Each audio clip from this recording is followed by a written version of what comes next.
नमो नमः छात्राः। जयन्ति ते सुकृतिनः रससिद्धाः कवीश्वराः, नास्ति येषां यशः काये जरा मरणजं भयम्। विद्यार्थी मित्रांनो, हा श्लोक मी आज का म्हटला तर या श्लोकाच्या अंतर्गत जो भावार्थ दडलेला आहे तो भावार्थ आज आपल्या पाठाशी निगडित आहे। विद्यार्थी मित्रांनो, तुम्हा सर्वांचं सांगली शिक्षण संस्था सांगली यांच्या वतीने जी व्हिडिओ मालिका इयत्ता 10वी आमोद संस्कृत संपूर्ण या पाठ्यपुस्तकातील पाठांवर आधारित आहे, त्या पाठ्यपुस्तकांच्या व्हिडिओ मालिकेमध्ये तुम्हा सर्वांचं स्वागत। विद्यार्थी मित्रांनो, परत मी त्या श्लोकावर येतो। हा श्लोक काय सांगतो नेमका? हा श्लोक आपल्याला एक फार मोठा भावार्थ सांगतो। जे संत विचारवंत तत्वज्ञ असतात त्यांच्या यशरूपी शरीराला जरा मरणजम भयम, म्हणजे कुठल्याही ज्या मानवी अवस्था आहेत, तारुण्य, वार्धक्य, मरण, या अवस्थांचं बंधन नसतं। हा श्लोक आजच्या आपल्या पाठाशी निगडित आहे। पाठीमागच्या भागामध्ये आपण जटायु शौर्यम हा पाठ बघितलेला होता। आज आपण आमोद संस्कृत संपूर्ण या पाठातील 12वा पाठ आज आपण घेणार आहोत। त्या पाठाचं नावही आहे आदिशंकराचार्यः। द्वादशः पाठः आदिशंकराचार्यः। भवन्तः आदिशंकराचार्य विषये जानन्ति वा? तेषां छायाचित्रं दृष्टवन्तः वा? यदि न चेत् अहं भवन्तं तच्चित्रं तेषां छायाचित्रं दर्शयामि।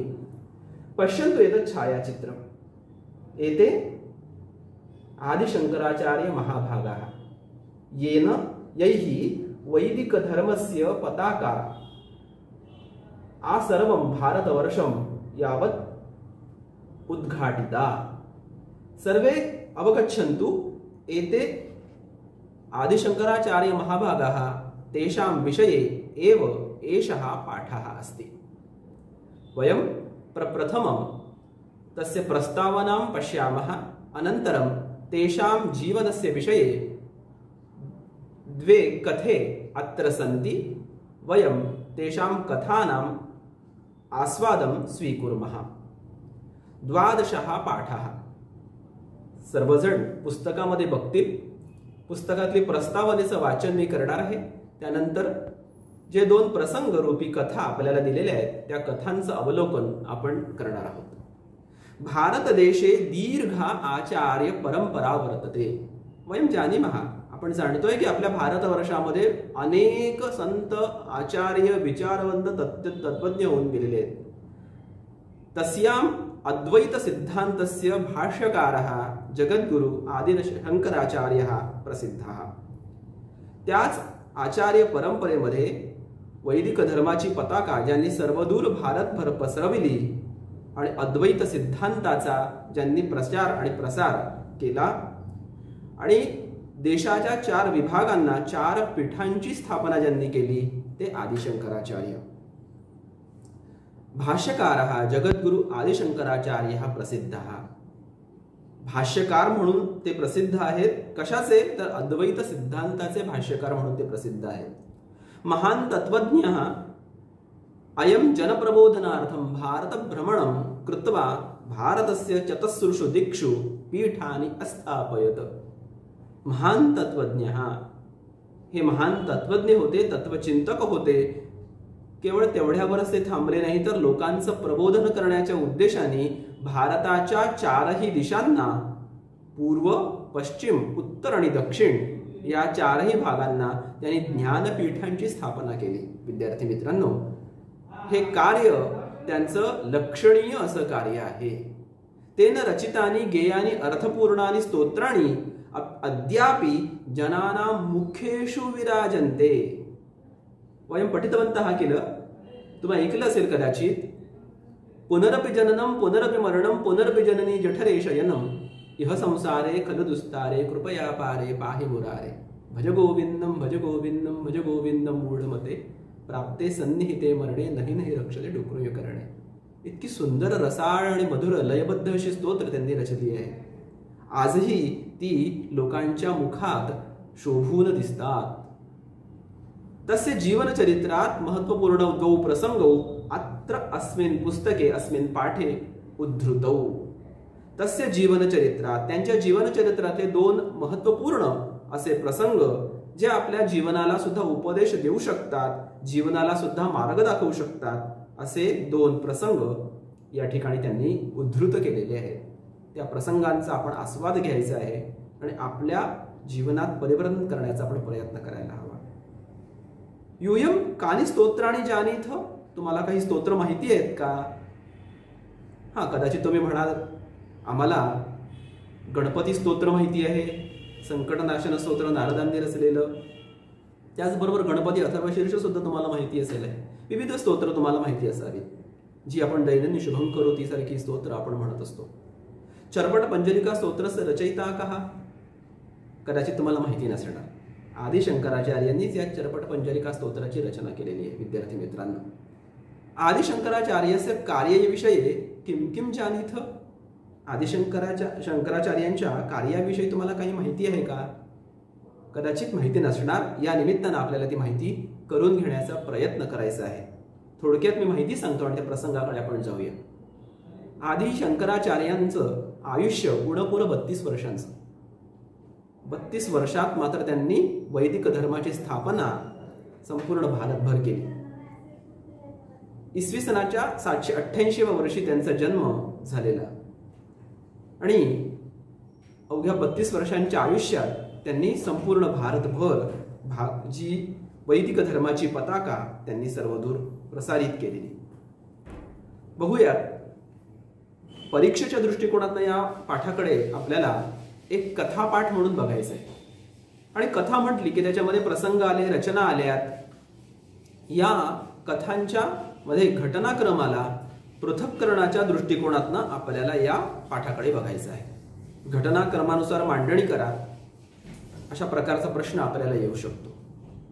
या पाठातनं आणि आपल्याला काय घेता येऊ, शिकता येऊ शकतं तर निस्पृहता, सामाजिक जाणीव, जगत कल्याणाची भावना, विश्वबंधुत्वाचा संदेश या पाठातनं आपल्याला मिळतो. कुठलीही गोष्ट अगदी लहान मुलगा का असेना त्याच्याकडनं आपण ती गोष्ट शिकलो पाहिजे, हा सुद्धा उपदेश म्हणजे बालातपि सुभाषितम ग्राह्यम हा उपदेश सुद्धा आपल्याला या पाठातनं मिळतोय. बघूयात या पहिल्या प्रसंगाकडे. प्रथम हा प्रसंग, संन्यासार्थम अनुमती प्राप्ता. संन्यासासाठी अनुमती प्राप्त झाली. कुणाला? आदि शंकराचार्यांना. भारतस्य दक्षिण दिशि केरल प्रदेशे आलुवा नगरस्य समीपम कालडी नाम ग्रामः. भारताच्या दक्षिण प्रांतामध्ये केरळ भागामध्ये आलुवा नगराच्या जवळ कालडी नावाचं एक छोटंसं गाव आहे. विद्यार्थी मित्रांनो, केरळ ही देवभूमी आपल्याला माहिती आहे. निसर्ग सौंदर्य नटलेला हा प्रदेश आहे. या केरळ प्रदेशामधल्या आलुवा नगराच्या जवळ एक कालडी नावाचं छोटंसं गाव आहे.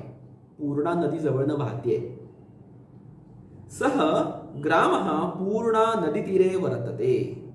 एषः ग्रामः पूर्णा नदी तीरे वर्तते. पूर्णा नदीच्या तीरावर हे गाव आहे.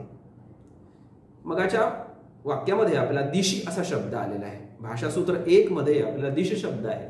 या दिश शब्दाची दिशी ही सप्तमीचे एकवचन आहे. विद्यार्थी मित्रांनो, तत्र जगद्गुरोः शंकराचार्यस्य जन्म ख्रिस्ताब्दे 8मे शतके अभवत्. एक लक्षात ठेवायचं, कालवाचक जर शब्द आला असेल तर तो सप्तमी विभक्तीने दाखवायचा असतो. इथे शंकराचार्यांचा जन्माचा वर्ष शतक ते सांगतायत, त्याच्यामुळे ते सप्तमी विभक्तीने दाखवलेले आहे. ख्रिस्ताब्दे 8मे शतके, ख्रिस्त वर्षाच्या म्हणजे इसवी सनाच्या 8व्या शतकामध्ये त्यांचा जन्म कालडी या ठिकाणी झाला. तस्य पिता शिवगुरु. तस्य पितुः नाम किम आसीत्. त्यांच्या वडिलांचं नाव काय होतं तर शिवगुरु हे त्यांच्या वडिलांचं नाव होतं. तस्य पिता शिवगुरु माता आर्यांबा. तस्य पिता शिवगुरु माता आर्यांबा चास्ताम. माता आई आर्यांबा होती. आईचं नाव काय होतं आर्यांबा. वडिलांचं नाव काय होतं शिवगुरु. बाल्ये एव तस्य पिता शिवगुरुः दिवंगतः. बाल्ये एव बालपणीच त्यांचे वडील शिवगुरु हे स्वर्गवासी झाले. लहानपणी पितृछत्र हरपल्यास दुःख काय असतं हे सामान्य माणसाला माहिती असणार नाही, परंतु तेच दुःख शंकराचार्यांनी अनुभवलेलं होतं. बाल्ये व बालपणीच तस्य पिता शिवगुरु दिवंगतः, त्यांच्या वडिलांचं निधन झालेलं होतं. तस्मात् मातैव, माता अधिक एव, मातैव पुत्रस्य पालनम अकरोत, म्हणून आईनेच त्यांचं पालन पोषण केलं. अकरोत लकार कोणता आहे? लंग लकार. पंचमे वयसी, मगाशी सांगितलं की कालवाचक वयदर्शक आयुदर्शक जर शब्द असेल तर सप्तमी विभक्तीने इथे दाखवलेला आहे. पंचमे वयसी, वयाच्या 5व्या वर्षी, पंचमे वयसी किमभवत उपनीतः, 5व्या वर्षी आपल्या जे षोडश संस्कार आहेत त्या षोडश संस्कारांपैकी उपनयन नावाचा संस्कार आहे. हा उपनयन नावाचा संस्कार एकतर 5व्या वर्षी किंवा 8व्या वर्षी करायचा असतो. आदि शंकराचार्यांचा उपनयन संस्कार हा 5व्याच वर्षी झाला. पंचमे वयसी उपनीतः, 5व्याच वर्षी त्यांचा उपनयन संस्कार झाला. वेदाध्ययनाला ते सिद्ध झालेले होते, वेदाध्ययनाचा अधिकार त्यांना प्राप्त झाला होता. सह पठनार्थम गुरुमुपागच्छत, आणि उपनयन संस्कार झाला की गुरुगृही जायचं असतं, गुरुगृही अध्ययनाला जायचं असतं. आणि त्यानुसार आदिशंकराचार्य गुरूंकडे शिक्षणासाठी गेले. गुरुम उपागच्छत, गमगच्छ धातूला असते द्वितीयेची अपेक्षा, जिथे जातो त्याची द्वितीया करायची असते. गुरुम, ज्याच्याकडे जातो त्याची द्वितीया. गुरुम उपागच्छत, गुरूंच्या जवळ ते शिकण्यासाठी गेले उपनयन संस्कार झाल्यानंतर. तत्र वेदांगानी विविध शास्त्राणी च, विविध शास्त्राणी च समास आहे, विविधानी शास्त्राणी. वेदांगानी, वेद आपल्याला माहिती 4 वेद आहेत. वेदांगानी, या वेदांचे जे उपांग आहेत, ज्यांचं वेदाध्ययन करण्याच्या पूर्वी अध्ययन करायचं असतं, ती षडंग असतात, त्या 6 वेदांगांचं सुद्धा अध्ययन. त्याचबरोबर जी षटशास्त्र आहे त्या षटशास्त्रांचं सुद्धा अध्ययन त्यांनी असाधारण वेगेन, अत्यंत तीक्ष्ण बुद्धी असलेल्या शंकराचार्यांनी असाधारण वेगाने हे अध्ययन पूर्ण केलं.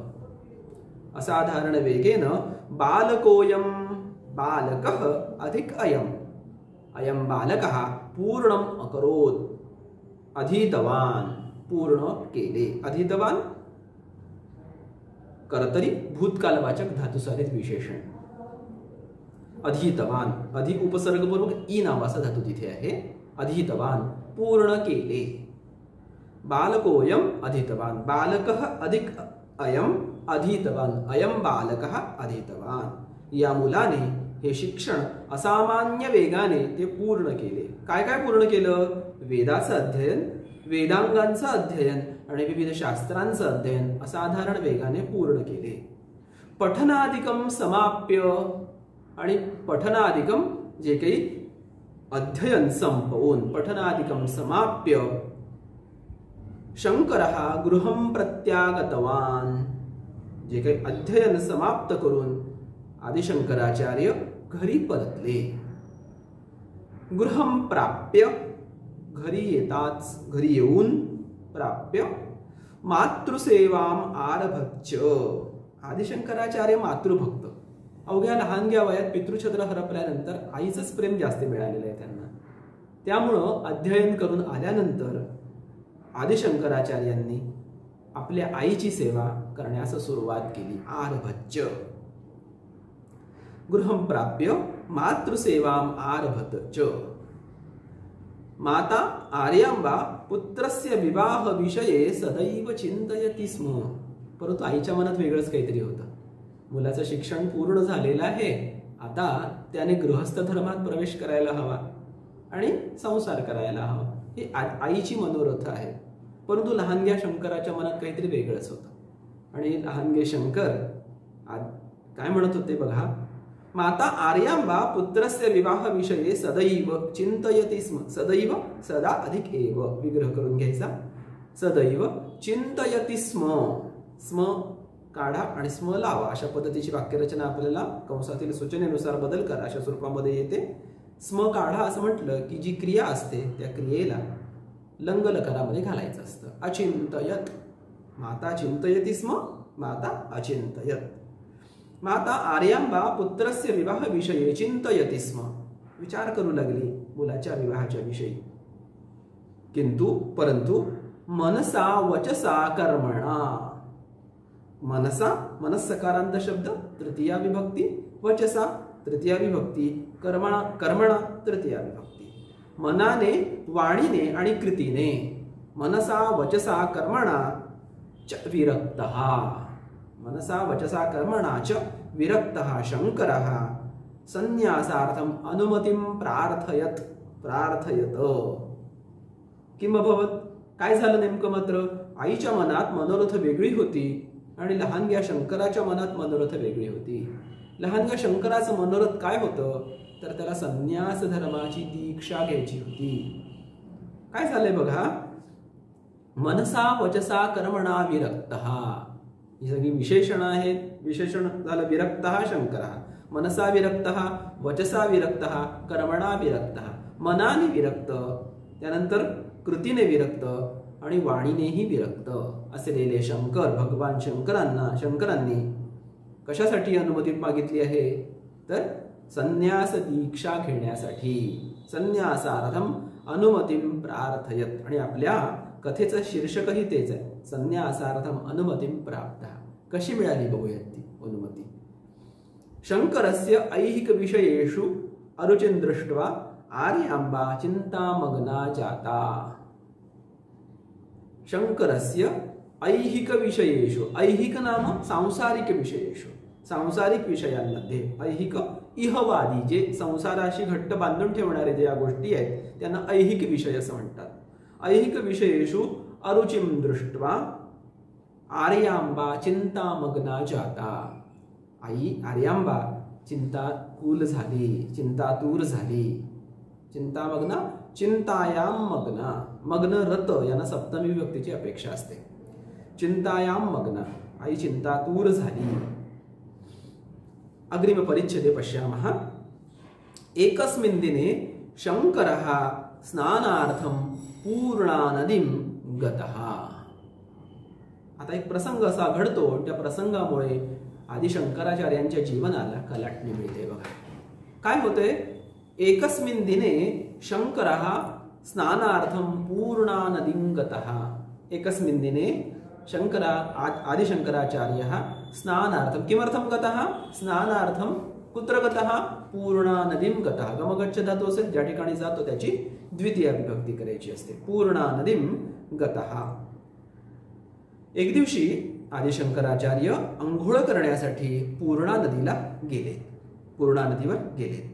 यदा सह स्नाने मग्नः, यदा सह स्नाने मग्नः, जेव्हा ते अंघोळ करण्यात मग्न होते. पुन्हा मग्न शब्द आले, सप्तमी विभक्ती आलेली आहे. स्नाने मग्नः. यदा सह स्नाने मग्नः, यदा आणि तदाची जोडी या ठिकाणी लक्षात घ्या. आपण युग्ममालेमध्ये हे अव्यय बघितले. यदा ददा, यदि तर्हि, यद्यपि तथापि अशा प्रकारचे अव्यय बघितली. यदा ददा जेव्हा तेव्हा. जेव्हा आदिशंकराचार्य स्नानात मग्न होते, आंघोळ करण्यात मग्न होते, तदा किम अभवत? एकः नक्रः तत्र आगतः. एकः नक्रः, नक्रः नाम जानन्ति वा? नक्रः नाम मकरः, मराठी भाषायां मगर. एक मगर तेथे आलेली आहे आणि मगरीनं काय केलंय बघा. नक्रः तत्र आगतः. नक्रः झटिति, झटिति सत्वरम, याच्यावरचा अमोरकोश सुद्धा आपण लक्षात ठेवला पाहिजे. सत्वरम चपलम तूर्णम अविलंबितम आशुच. अमोरकोश लक्षात ठेवा. झटिति तत्काळ. किम अभवत? झटिति सह नक्रः शंकरस्य पादम अगृह्णात. तत्काळ त्या मगराने काय केलेलं आहे? शंकराचार्यांचा पाय पकडलेला आहे. तस्य पादम अगृह्णात, लंगलकार, गृह धातू नवमगणाचा. अगृह्णात, त्यांनी त्या मगराने आदिशंकराचार्यांचा पाय पकडलेला आहे. तदा शंकरः उच्चैः आक्रोशत. तेव्हा आदिशंकराचार्य मोठ्या मोठ्याने ओरडू लागले, उच्चैही, मोठ्याने ओरडू लागले, उच्चैही आक्रोशत. आपल्याला साधी मुंगी जरी चावली तरी आपण कळवळतो, आणि इथे तर भल्या मोठ्या मगरानं लहानग्या शंकराचा पाय पकडलेला आहे. त्याची काय अवस्था झालेली असणार बघा. आदिशंकराचार्य उच्चैही आक्रोशत. अंब त्रायस्व त्रायस्व, अंब त्रायस्व, आई वाचव वाचव, अंब त्रायस्व, नक्रात त्रायस्व, या मगरापासून वाचव. काय अवस्था झाली असेल आईची सुद्धा मनाची. मगरीने मुलावर हल्ला केलेला आहे, मुलाचा पाय पकडलेला आहे. अंब त्रायस्व, आई माझं रक्षण कर, मला वाचव वाचव. आक्रोशम श्रुत्वा नदीतीरम प्राप्त आर्यांबा पुत्रम नक्रेण गृहीतम पश्यत. आक्रोशम श्रुत्वा, श्रुत्वा श्रु धातु त्वांतरू पूर्वकालवाचक धातु सॉरी त्वांत अव्यय. आक्रोशम श्रुत्वा नदीतीरम प्राप्त आर्यांबा पुत्रम नक्रेण गृहीतम पश्यत. पुत्राला मगराने पकडलेलं तिनं पाहिलं. गृहीतम अपश्यत, दृश्यपश्य धातु लंगलकार.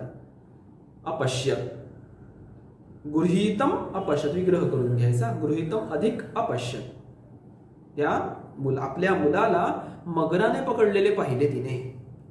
भयाकुलासा अपि रोदनम आरभत. भयाकुला, भयेन व्याकुला, भयात व्याकुला. भयामुळे, भीतीमुळे अगदी व्याकुळ झालेली ती. अपि रोदनम आरभत, आरभत, तिने अक्षरशः रडायला सुरुवात केलेली आहे. तिच्या डोळ्यात सुद्धा अश्रुधारा व्हायला लागल्या आहेत. काय माझ्या मुलाला वाचवा कोणीतरी. आणि तिच्या डोळ्यातनं अश्रुधारा व्हायला लागलेल्या आहेत. आरभतो भयाकुलासा, भयाने व्याकुळ झालेली ती सुद्धा रडू लागली. तिला रडू कोसळलं. शंकरः मातरम आर्ततया प्रार्थयत. पण इकडे कदाचित शंकराच्या मनात मात्र वेगळंच होतं. कदाचित ती शंकराची माया होती. त्या मायेनेच अशा प्रकारची रचना त्यांनी केलेली होती. पुढे काय होतंय बघा. शंकरः मातरम आर्ततया प्रार्थयत.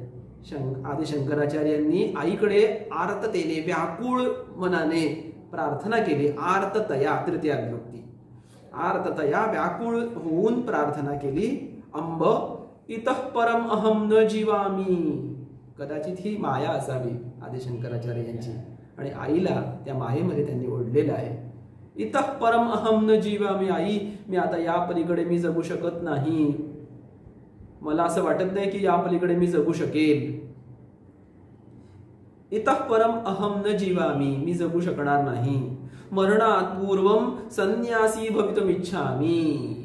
आणि जे मनात होतं ते शंकराचार्यांच्या ओठावर आलेलं आहे. मरणात पूर्वम, मरणात पूर्वम. पूर्वम या शब्दाच्या आधी जो शब्द आला त्याची पंचमी विभक्ती केली आहे. मरणात पूर्वम, कशाच्या पूर्वी. मरणात पूर्वम पंचमी विभक्ती. मरणापूर्वी, मृत्युमुखी पडण्याच्या पूर्वी माझी एकच इच्छा आहे. काय इच्छा. संन्यासी भवितुम इच्छामी. मला संन्यासी व्हायचंय बरं. काय. संन्यासी भवितुम इच्छामी. भवितुम अधिक इच्छामी, समोर ई आल्यामुळे अनुस्वाराचा मो झालेला. भवितुम मध्ये भवितुम इच्छामी. अधुना वा देही अनुमतीम. अधुना वा देही अनुमतीम. आता तरी तुम्हाला अनुमती दे आई संन्यास दीक्षा घेण्याची. अधुना म्हणजे आता. वा देही अनुमतीम, मला परवानगी दे संन्यास ग्रहण करण्याची, संन्यास दीक्षा घेण्याची. इथे देही रूप आले, लक्षात ठेवायचा. दात धातू जो आहे हा तृतीय गणाचा धातू आहे, म्हणजे हा दुसऱ्या गटाचा धातू आहे. त्याच्यामुळे त्याला लोट लकारामध्ये मध्यम पुरुषात ही नावाचा प्रत्यय लागतं बाळांनो. ते अंडरलाईन आपण सर्वजण करून घेऊया. अधुना वा देही अनुमतीम, मला आता तरी अनुमती दे. कशाची अनुमती. संन्यास घेण्याची. चेतसा अनिच्छन्ती अपि विवशा माता अवदत. चेतसा, चेतस सकारांत शब्द आहे, त्याची तृतीया विभक्ती. चेतसा, चेतसा वा अनिच्छन्ती. मनाने अजिबात तिची इच्छा नव्हती की आपल्या मुलाने संन्यास दीक्षा घ्यावी. तिची इच्छा काय होती. तिची इच्छा हीच होती की आपल्या मुलाने विवाह करावा आणि गृहस्थाश्रम धर्माचा स्वीकार करावा. परंतु मनाची तिची अजिबात इच्छा नसताना चेतसा अनिच्छन्ती माता, मनाने अजिबात इच्छा नसलेल्या आईने, पण विवश झालेल्या आईने, आता प्रसंगच असा होता, ती विवश झाली होती. चेतसा अनिच्छन्ति अपि विवशा माता किम अकरोत् अवदत्. किम अवदत्? वत्स यथा तुभ्यं रोचते तथैव भवतु. जशी तुझी इच्छा आहे तसंच व्हावं. आणि आदिशंकराचार्यांच्या मनातली इच्छा पूर्ण केलेली आहे. जे साध्य करायचं होतं ते आदिशंकराचार्यांनी साध्य करून घेतलं आईकडून. यथा तुभ्यं रोचते तथैव भवतु.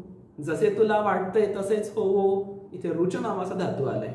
रुच नावाचा ज्याला आवडतो त्याची चतुर्थी केली जाते. यथा तुभ्यं युष्मत् सर्वनामाची चतुर्थी विभक्ती केली आहे. यथा तुभ्यं रोचते तथैव भवतु. जसे तुला वाटतं तसंच व्हावं.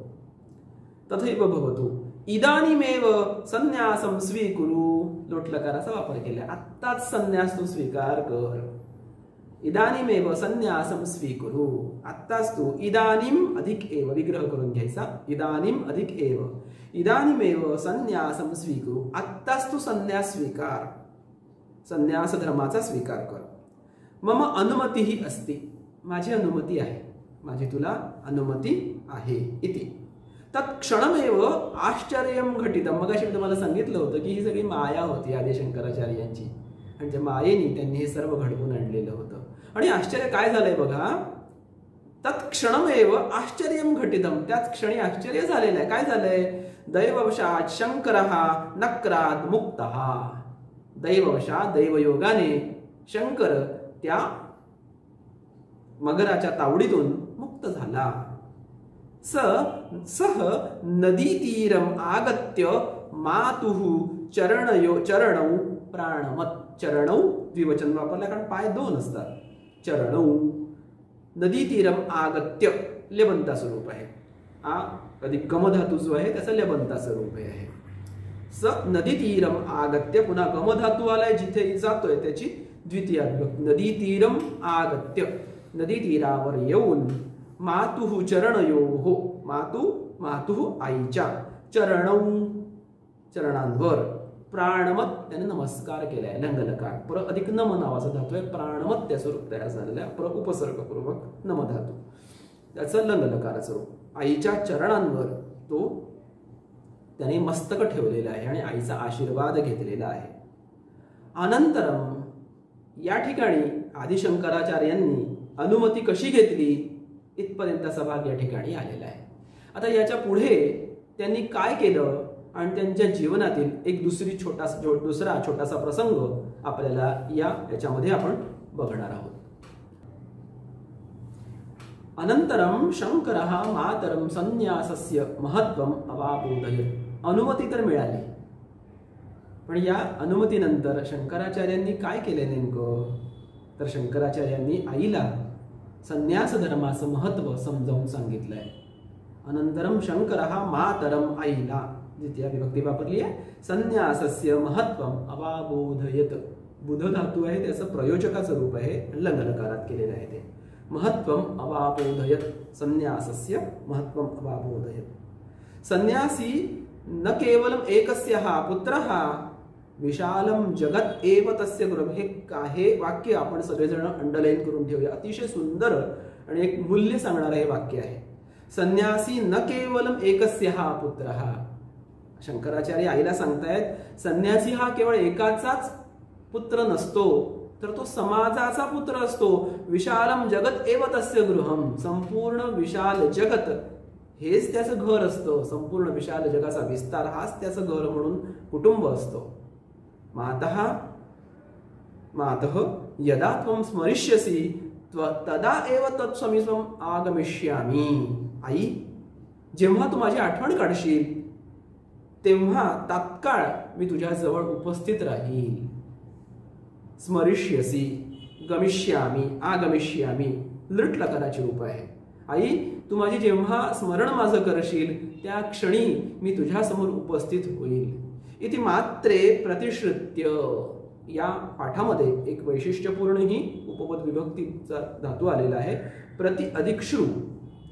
वास्तविक श्रू हा धातू पंचमगणाचा धातू आहे. श्रुणोती ऐकणे या अर्थातला म्हणजे त्याला प्रति नावाचा वेळ द्यावा लागतं त्यावेळेला त्याला चतुर्थी विभक्तीची अपेक्षा असते आणि प्रतिश्रुत्य मात्रे प्रतिश्रुत्य आईला सांगून उपदेश करून, इथे मात्रे प्रतिश्रुत्य सांगून उपदेश करून, उपदेश या अर्थात प्रतिश्रुत्य स्वरूप तिथे आलेलं आहे. प्रति अधिक श्रू आपलं उपपद विभक्ती अंतर्गत याचं अध्ययन आपल्याला लेखन आपल्याला करायचं आहे. इथे मात्रे प्रतिश्रुत्य, मातृ शब्दाची मात्रे ही काय केली आहे, चतुर्थी विभक्ती केली आहे. मात्रे प्रतिश्रुत्य सहगृहात निरगच्छत, ते घरातून निघून गेलेले आहेत. निरगच्छत निरउपसर्गपूर्वक गमगच्छ धातू निरगच्छत लंगलकार. ही कथा असल्यामुळे या कथेमध्ये सर्व बहुतांशी आपल्याला लंगलकाराची रूप आपल्याला इथे दिसत आहेत. ततः गोविंद भगवत पादानां शिष्यो भूत्वा सह सर्वाणि दर्शनानि अपठत. ततः त्यानंतर, ततः गोविंद भगवत पादानां शिष्यो भूत्वा आपल्या आईची आज्ञा घेऊन, आईला उपदेश करून ते त्या ठिकाणी निघून गेले आणि त्यांनी पुढे जाऊन गोविंद भगवत पाद जे त्यांचे गुरु होते त्यांचं शिष्यत्व पत्करलं. आणि सर्वाणी दर्शनानी अपठत, दर्शनानी नाम जी काही जीवनाकडे बघण्याचा दृष्टिकोन सांगणारी जे ग्रंथ आहेत त्यांचं अध्ययन त्यांनी केलेलं आहे. शिष्यो भूत्वा, भूधातूचं त्वांता स्वरूप आलेलं आहे. शिष्यो भूत्वा सह सर्वाणी दर्शनानी अपठत, सर्व दर्शन त्यांनी त्यांचं अध्ययन मुळातनं केलं. तेभ्यः संन्यास दीक्षां गृहीत्वा, तेभ्यः केभ्यः गोविंद भगवत पादेभ्यः, त्यांच्याकडून त्यांनी संन्यास धर्माची दीक्षा घेऊन वैदिक धर्मस्य स्थापनार्थम तैहि प्रस्थानम अकरोत, वैदिक धर्माच्या संस्थापनेसाठी त्यांनी प्रस्थान केलेले आहे. अग्रिम हा एक हा प्रसंग, पुढली एक गोष्ट आहे ती आपण घेणार आहोत. इथपर्यंतचा भाग तुम्हाला सर्वांना लक्षात आला असेल. द्वितीयः प्रसंगः, द्वितीयः प्रसंगः यस्मात् ज्ञानं लभते स गुरुः, ज्यांच्यापासून आपल्याला ज्ञान प्राप्ती होते ते आपले गुरु असतात. मगाशी मी प्रस्तावना सांगत असताना सांगितलं की आपल्याला जो उपदेश करतो तो आपल्याला गुरु आहे. दत्त महाराजांनी 24 गुरु केलेले आहेत. त्यामध्ये भुंग्याचा सुद्धा समावेश आहे, मधमाशी सुद्धा समावेश आहे. ज्याच्यापासून ज्ञान प्राप्ती होते तो आपला गुरु आहे, तो मार्गदर्शक आहे आपला. कारण ज्ञान हे प्रवाही असतं, ते कुठेही असू शकतं. त्याला आपल्याला कुठेही थांबवता येत नाही. ज्यावेळी पाणी थांबवलं की त्यात वाईट गोष्टी एकत्र येतात, कीटक होतात, ते विषारी बनतं. तसंच ज्ञानही होतं. त्यामुळे ज्ञान हे प्रवाही असतं. एकस्मिन् दिने आचार्यः शिष्यगणेन सह गंगा स्नानार्थम अगच्छत. एके दिवशी आचार्य शंकराचार्य शिष्यगणेन सह, त्यांच्या शिष्यगणांसह ते गंगा स्नानासाठी गेले होते. गंगा आपल्याला माहिती आहे, वाराणसी जवळ गंगा आहे. गंगा स्नानासाठी ते गेलेले. गंगा स्नानार्थम किमर्थम, गंगा स्नानार्थम, गंगेवर स्नान करण्यासाठी ते तिथे गेलेले आहेत. तदा मार्गे कोपी दरिद्रः मलिनकायः जीर्णवस्त्रधारी मनुष्यः. मनुष्यः मनुष्य शब्दाचे विशेषण आहे. दरिद्रः मलिनकायः जीर्णवस्त्रधारी ही त्याची 3 विशेषणं झाली. कीदृशः आसीत् सः, जीर्णवस्त्रधारी मलिनकायः दरिद्रः.